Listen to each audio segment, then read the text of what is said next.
Okay guys, so I had a couple questions about borrowing from a fraction with a mixed number. It's usually the hardest thing in the fractions chapter, so I thought I'd just kind of show you how to do that. Say you have 3 and 1/4 minus 2 and 2/3, right?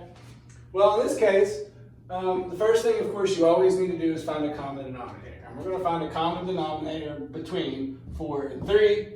The easiest thing for me to do is take the biggest number. 8 doesn't work. 4 times 2 is 8. 4 times 3 is 12. So 12 is the common denominator. So I'm going to have a 12 on the bottom and 3. And a 2 on the bottom and 12. And then you ask yourself, how the hell did we get there? 4 times 3 gives me 12. So whatever I multiply the top fraction by, multiply the bottom fraction by, 3 times 3 is, 3 times 4 is 12. Of course, when we get fractions, whenever you do the bottom, you do the top. So if I multiply the bottom by 3 and multiply the top by 3, that gives me 3 here. And if I multiply the bottom by 4 here, multiply the top by 4, 2 times 4 is 8.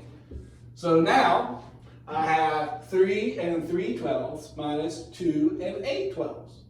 Well, you can't take 8 from 3. It doesn't work. It gets you to a negative number. So what you've got to do is what I call borrowing from a fraction. You reduce this whole number by 1. You add the top and bottom numbers together, and that gives you your new numerator. That sounds funky, but what you're doing is you're making an improper fraction where you still have a mixed number. So that 3 becomes a 2. 3 plus 12 is 15 over 12. And if you want to convert that back, you can, because again, 12 goes into 15 one time, so that takes you up to a 3.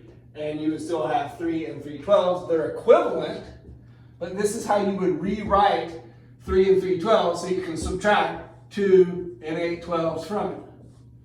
Now you can actually do the problem. 2 minus 2 is, of course, nothing. 15 minus 8 is 7/12. So there's your answer. I'll do it again. Let's do 6 and 2/7 minus 4 and 6/8. All right. Well, first thing we've got to do is find a common denominator between 7 and 8. And if you just want to start counting by either of those numbers, 7, 14, 21, 28, 35, none of those work, right? What is it, 42, 49, all right? So we're counting by 7s, and none of those go. So the next one, the only one that actually works here is 56. So 7 times 8 is 56, right? So that's our common denominator. So I've got 6 and something over 56, and 4 with something over 56. 8 times 7 is where that 56 comes from. So 6 times 7 is, what, 42? And I've got that written right here, right? 1, 2, 3, 4, 5, 6. 7 times 8 is where 56 comes from. 1, 2, 3, 4, 5, 6, 7, 8, right? Whatever, multiply the bottom by, multiply the top by. 2 times 8 is 16. Of course, cannot take 42 from 16, so I've got to rework this. I reduce the whole number by 1, which gives me 5. 56 plus 16 is what, 66? What, 72? Is that right?